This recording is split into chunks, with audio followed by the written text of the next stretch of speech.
नमस्कार। मीन राशि के जातकों के लिए कुछ खास खुशखबरियाँ। मीन राशि के जातकों का 1 मई से 31 मई के मध्य राशि परिवर्तन कुछ महाग्रहों के साथ में कंप्लीट राशिफल जो कि आपका 1 मई से 31 मई 2025 के बीच में होने वाला है दोस्तों, मैं उसकी जानकारी आपको देने के लिए उपस्थित हुआ हूँ। दोस्तों, हम आपके राशिफल को 2 पखवाड़े में डिवाइड करेंगे, 1 मई से 15 मई के मध्य और 15 मई से 31 मई के मध्य।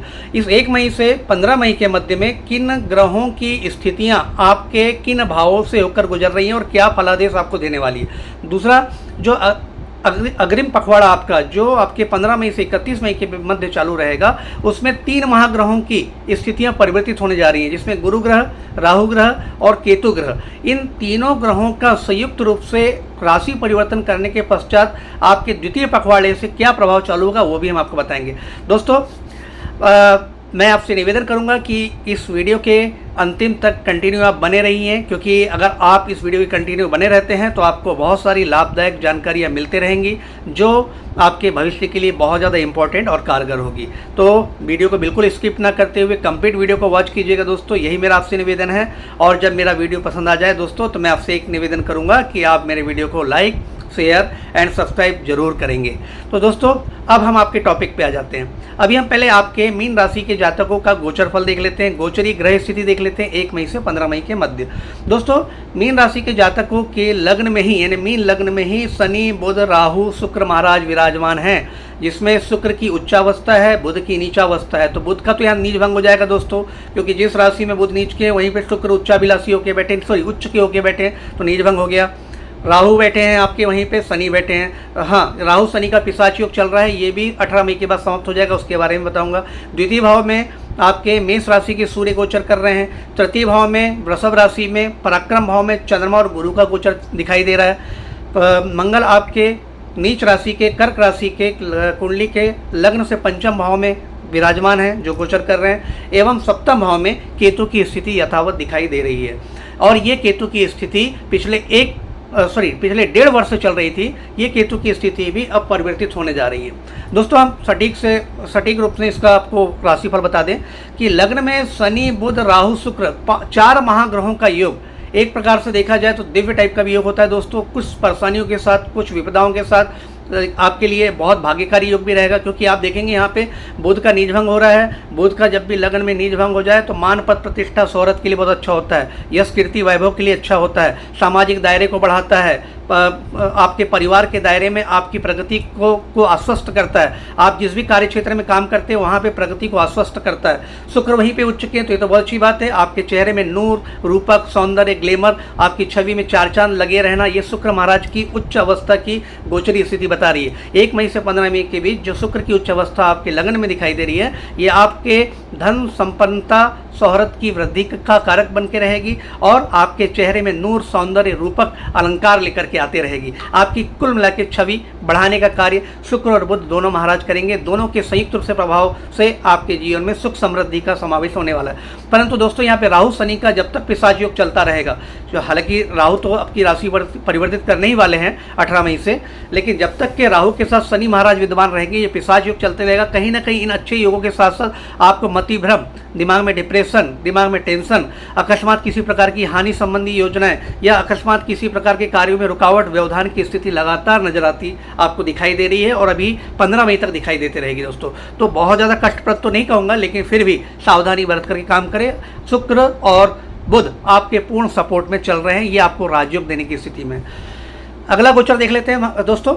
आपके द्वितीय भाव धन भाव में सूर्य महाराज मेष राशि की अपने परमोच्च अंशों में राशि में गोचर कर रहे हैं। मतलब मेष राशि में सूर्य उच्च के हो जाते हैं, और जब भी सूर्य उच्च के होंगे द्वितीय भाव धन भाव में क्या बढ़ेगा? धन, संपत्ति, परिवार, कुटुंब में विस्तार की स्थिति दिखाई दे रही है। आपकी वाणी में ओज, तेज, प्रखरता और ज्वाजल्यमानपन दिखाई देता हुआ नजर आ रहा है। आपके कुटुंब में भी विस्तार की स्थिति दिखाई दे रही है। वाणी में प्रखरता नजर आ रही है, चेहरे में एक अलौकिक तेज नजर आएगा, बैंक बैलेंस बढ़ता नजर आ रहा है, आय के स्रोत आपके बढ़ते चले जा रहे हैं। लेकिन कुटुंब में तनाव की स्थिति बनेगी। क्यों? सूर्य जिस भाव में बैठते हैं उस भाव में अग्नि इतनी प्रचंड कर देते हैं कि उस अग्नि से, उस दायरे से जुड़े हुए रिश्तों में कड़वाहट आती है। ना कि मटेरियलिस्टिक गेन में।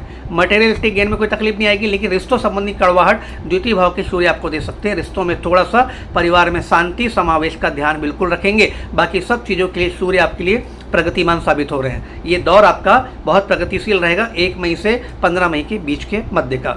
अगला गोचर आपका चंद्रमा के साथ गुरु तृतीय भाव में दिखाई दे रहे हैं। चंद्रमा यहाँ पे उच्च की अवस्था में और गुरु के साथ गज केसरी राजयोग भी बना के बैठे हैं। और मीन राशि कुंडली में चंद्रमा और गुरु का गज केसरी राजयोग कारक होता है दोस्तों। क्यों? क्योंकि यहाँ पे चंद्रमा आपके 5वें भाव के स्वामी, संतान भाव, शिक्षा, विवेक, इन भावों के स्वामी हैं। और इनके साथ में गुरु महाराज की युति है। गुरु आपकी पत्रिका में लग्नेश है, तो लग्नेश और पंचमेश की युति आपके पराक्रम भाव में, पराक्रम भाव तृतीय भाव किस चीज़ का होता है? साहस, पराक्रम, डेयरिंग, कम्युनिकेशन स्किल्स, पत्रकारिता, मीडिया, छोटे भाई बहनों का सुख, अधीनस्थ कर्मचारियों का सुख, विदेश यात्राएं।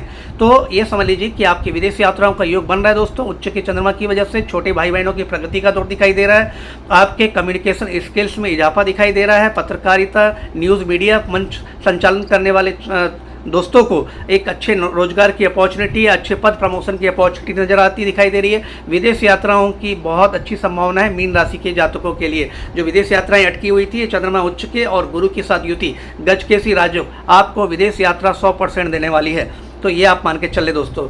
अगला गोचर है दोस्तों मंगल का। मंगल महाराज आपकी कुंडली के 5वें भाव में नीच अवस्था की दिखाई दे रही है। ये थोड़ा सा कष्टप्रद है दोस्तों, क्योंकि जब भी 5वें भाव शिक्षा, संतान, विवेक और पिछले जन्मों के कर्मों का पुण्य फल, प्रेम भाव, लव मैरिज, ये सारे भावों का स्वामी इस भाव में अगर कोई ग्रह नीच का आकर के बैठ जाए तो आपके लव मैरिज में या लव संबंधी मैटर्स में डिसअपॉइंटमेंट की स्थिति दिखाई दे रही है। कोई ना कोई तनाव की स्थिति आपके प्रेम पक्ष, प्रेम के दायरे में दिखाई दे रही है। तो आप अपनी संयमित बौद्धिक क्षमताओं के साथ और विनम्रता के साथ, पोलाइटनेस के साथ अपने प्रेम पक्ष को हैंडल करें, अन्यथा रिश्ते टूटने की 100% संभावना दिखाई दे रही है। नीच के मंगल यहाँ पे आपको बख्शेंगे नहीं। हाँ, विवेक और शिक्षा संबंधी क्षेत्रों में भी कुछ रुकावट सी नजर आ रही है इस मंगल के गोचर काल में। तो पढ़ाई करने वाले स्टूडेंट्स, चाहे कॉलेज में हो, स्कूल में हो या प्रतियोगी परीक्षाओं में जो सम्मिलित होने वाले बच्चे हों, अपनी पढ़ाई में विशेष फोकस रखें, ध्यान को भटकने की स्थिति में ना आने दें। मतलब कहीं प्रकार से भटकाव की स्थिति से बचें, ये आपकी शिक्षाओं में रुकावट अवश्य डाल सकता है। हाँ, दूसरी बात, यदि किसी प्रकार का निवेश करने जा रहे हैं शेयर मार्केट में, म्यूचुअल फंड में या किसी प्रकार की पॉलिसी है इंश्योरेंस सेक्टर में या शेयर मार्केट में, थोड़ा सावधानी बरतें दोस्तों। मैं तो ये कहूँगा कि अभी 20 से 25 दिन इस चीज़ को आप टाल दें। कोई भी इन्वेस्टमेंट, कोई भी निवेश आप 20 से 25 दिनों के लिए टालें, क्योंकि नीच का मंगल आपका नुकसान करने की भरपूर कोशिश करेगा। इसके अपितु दूसरी राय ये भी है दोस्तों कि मंगल की उच्च दृष्टि आपके एकादश भाव में, लाभ भाव में, कहीं ना कहीं से ये दूसरे रूप में आपको लाभ देने का प्रयास करते चले जाएंगे, क्योंकि उच्च की दृष्टि लाभ स्थान में और मंगल नैसर्गिक पापी और क्रूर ग्रह, जब क्रूर ग्रह की दृष्टि लाभ भाव में पड़ती है तो राजयोग की उत्पत्ति होती है, जो आर्थिक लाभों के रूप में आपके जीवन में आती है। तो सकारात्मक तौर पे आपके राजयोग की वृद्धि होगी। सप्तम भाव में केतु है। जीवन साथी के स्वास्थ्य का ध्यान रखें, अपने स्वास्थ्य का ध्यान रखें, खाने पीने में सावधानी से खान पान का प्रयोग करें। गर्मी का समय चल रहा है, डाइजेशन, इंडाइजेशन, कपच और एंजाइटी, डिप्रेशन और बेचैनी से बचने का प्रयास करें, अन्यथा आपके स्वास्थ्य खराब होने की संभावना ये केतु के 7वें गोचर और 7वीं दृष्टि लगन पर होने से दिखाई दे रही है। और चूंकि अभी पिशाच योग भी कंटिन्यू चल रहा है 18 मई तक शनि और राहु के साथ संयोग का, तो स्वास्थ्य के तौर पर विशेष सावधानी बरतें। तो दोस्तों, ये मीन राशि के 1 मई से 15 मई के बीच प्रथम पखवाड़े का राशिफल था। आइए अब हम द्वितीय पखवाड़े की बात कर लेते हैं। दोस्तों, जो हम 15 मई से 31 मई के बीच में हम जब गोचर फल देखते हैं तो आपकी कुंडली में लग्न में शुक्र और शनि एक साथ दिखाई देते हैं और राहु का परिवर्तन हो चुका है लग्न से द्वादश में।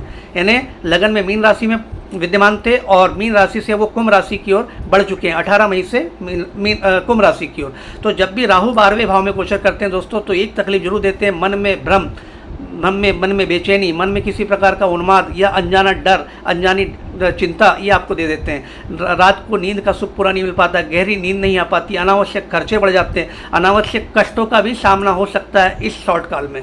मतलब ये 1.5 वर्ष की स्थिति राहु की रहेगी, तो आपके खर्चों में वृद्धि होगी, सैया सुख में कमी होगी, किसी प्रकार के कोर्ट कचहरी लिटिगेशन में फंसने की भी स्थिति दिखाई देती है और आपकी मानसिक शांति भंग होगी और मन में अनजाना कौतूहल, एक अनजाना बेबुनियाद टाइप का डर हमेशा बना रहेगा। अब ये बात अलग है कि वो परिणाम कितना गंभीर देगा अथवा नहीं देगा, तो डिपेंड करता है कि राहु की पोजीशन पर किन ग्रहों की दृष्टि आ रही है, चाहे शुभ हो या अशुभ, उसके ऊपर में प्रभाव दिखाई देगा। परंतु 12वां राहु दोस्तों अच्छा नहीं होता है, ये बहुत तकलीफ देता है, मायावी ग्रह है, सनकी प्लेनेट है, गुंडा प्लेनेट है और इसके पास कोई लिमिट, कोई बाउंडेशन नहीं है। अगर इसको अधिकार और चाबी दे दी जाए तो ये कुछ भी कर सकता है। तो थोड़ा सावधानी बरतें।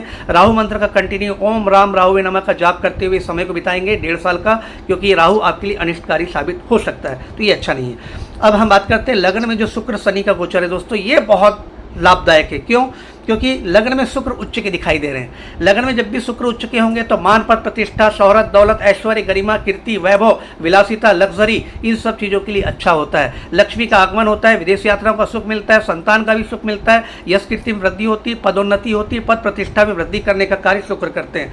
अब वहाँ पर शनि आपके शुक्र के साथ ही बैठे हुए हैं और शनि आपकी मीन लग्न की, मीन राशि के जातकों की कुंडली में लाभ भाव के स्वामी हैं और व्यय भाव के भी स्वामी हैं। तो यूँ देखा जाए कि लगन में शुक्र उच्च के और लाभ भाव के स्वामी शनि भी वहीं आके बैठ गए। शुक्र और शनि का संबंध यहाँ पर लाभ भाव के स्वामी शनि के रूप में और आपके अष्टम भाव के स्वामी शुक्र के रूप में ये संयुक्त रूप से विद्यमान है। और कुछ शुक्र की एक और जो राशि है वो आपकी पदस्थ है तृतीय भाव में। तो कहीं ना कहीं पराक्रम, जोखिम, रिस्क टेकिंग एबिलिटी और नेतृत्व करने की क्षमता और लीडरशिप करने की क्षमता और डेयरिंग से आप कार्य करने की क्षमताओं के आधार पर अपने कार्य और उद्देश्य को इस बीच में सफलतापूर्वक करते चले जाएंगे। जोखिम लेना पड़ेगा, रिस्क लेना पड़ेगा, साहसी बने रहना पड़ेगा, निर्भीक बने रहना पड़ेगा और ये आपको प्रेरणा स्वयं भी आ जाएगी। मतलब आपको ये सब करने की जरूरत नहीं है, शुक्र स्वयं आपको प्रेरणा देंगे क्योंकि उच्च के बैठे हैं, जोखिम भाव के स्वामी हैं और जोखिम भाव के स्वामी होकर लगन में उच्च के बैठे हैं, पराक्रम भाव के स्वामी होकर के लगन में उच्च के बैठे हैं और साथ में शनि का सहयोग बना लिए। तो जितना रिस्क, जितना जोखिम, जितना क्रिटिकल स्थिति से गुजरेंगे उतनी तरक्की, उतना धनागमन, उतनी प्रगति होते चले जाएगी। ये था दोस्तों शुक्र और शनि महाराज के गोचर का फल। अगला गोचर आपके तृतीय भाव पराक्रम भाव में सूर्य और बुध की स्थिति दिखाई दे रही है मुझे, जो सूर्य आपकी कुंडली में और बुध आपकी कुंडली में पराक्रम भाव में है। पराक्रम भाव किस चीज़ का? छोटे भाई बहनों का, नौकरों चाकरों का, अधीनस्थ कर्मचारियों का, पत्रकारिता, मीडिया जगत से जुड़े हुए भाई बंधुओं का, विदेश यात्राओं का, डेयरिंग का, कम्युनिकेशन स्किल्स का। तो यहाँ पे सूर्य बुध का बुधादित्य राजयोग आपको लोकप्रियता देने जा रहा है दोस्तों, आपके पद में वृद्धि करने जा रहा है, आपकी यश कीर्ति में वृद्धि करने जा रहा है, सहज में ही मान सम्मान मिलेगा, आपके प्रेजेंस ऑफ माइंड से आपके व्यक्तित्व में चार चांद लगेंगे, आपकी छवि बढ़ते चली जाएगी, छोटे भाई बहनों का प्रोत्साहक सहयोग मिलेगा। विदेश यात्राएं कोई पेंडिंग है तो अवश्य विदेश यात्रा इस बीच में कर सकते हैं, बहुत लकी दौर है आपके लिए, विदेश यात्रा 100% होगी। और पत्रकारिता, मीडिया से जुड़े हुए लोगों के लिए भी प्रोग्रेस का समय दिखाई दे रहा है। छोटे भाई बहनों से किसी भी प्रकार की खुशखबरियों का ही संदेश आपको इस 14 दिन के पखवाड़े में मिलेगा। चतुर्थ भाव में गोचर आपकी मिथुन राशि में है, तो भूमि, भवन, वाहन, सुख संपत्ति में भी लगातार प्रोग्रेस और इजाफा का स्थिति दिखाई दे रहा है। माँ के स्वास्थ्य में किसी प्रकार की कमजोरी थी या सुखों में आपकी कहीं व्यवधान था तो वो सारी अड़चनें आपकी दूर होने वाली है। आपका अगला गोचर है 5वें भाव में कर्क राशि का चंद्र मंगल का महालक्ष्मी राजयोग आपको दिखाई दे रहा है, जो मैंने पिछले पखवाड़े में बताया था कि नीच के मंगल आपके 5वें भाव में कर्क राशि के दिखाई दे रहे हैं। यहाँ पे वही उनकी नीचता भंग हो जाएगी दोस्तों। क्यों? क्योंकि चंद्रमा का परिसंचरण 31 मई के आसपास या एक दिन पहले और एक दिन बाद तक आपकी कर्क राशि में 5वें भाव में रहेगा। तो इस अंतिम पखवाड़े के अंतिम दौर में जब महालक्ष्मी राजयोग बनेगा तो मंगल की नीचता भंग हो जाएगी और ये महालक्ष्मी राजयोग का सृजन करेंगे। और महालक्ष्मी राजयोग क्या होता है? अनायासी धन का लाभ, अनायासी धन की इनकम सतत रूप से होते चले जाएगी। लाभ, प्रॉफिट और संतान से खुशखबरी और आपके किसी निवेश और शेयर मार्केट या किसी भी पक्ष से आपको लाभ की स्थिति लगातार दिखते चले जाएगी। एजुकेशन में जो रुकावट आ रही थी वो महीने के अंतिम में जा करके एजुकेशन की रुकावटें, साक्षात्कार में किसी प्रकार की रुकावटें या पढ़ाई संबंधी कोई दिक्कतें आ रही थी, कोई प्रॉब्लम फेस कर रहे थे, वो भी आपकी समाप्त होती नजर आ रही है। तो दोस्तों ये था मीन राशि का संपूर्ण राशिफल 1 मई से 31 मई के मध्य 2 पखवाड़े के रूप में। दोस्तों ये अगले कार्यक्रम में मैं पुनः उपस्थित होऊंगा अगली राशि को लेकर के। यदि मेरी जानकारियाँ या मेरा कार्यक्रम आपको पसंद आया हो तो मैं आपसे हाथ जोड़ के निवेदन करता हूँ कि मेरे चैनल को लाइक, शेयर एंड सब्सक्राइब जरूर करें। आपका प्रिय मित्र एस्ट्रोलॉजर AR धीरेन्द्र। धन्यवाद।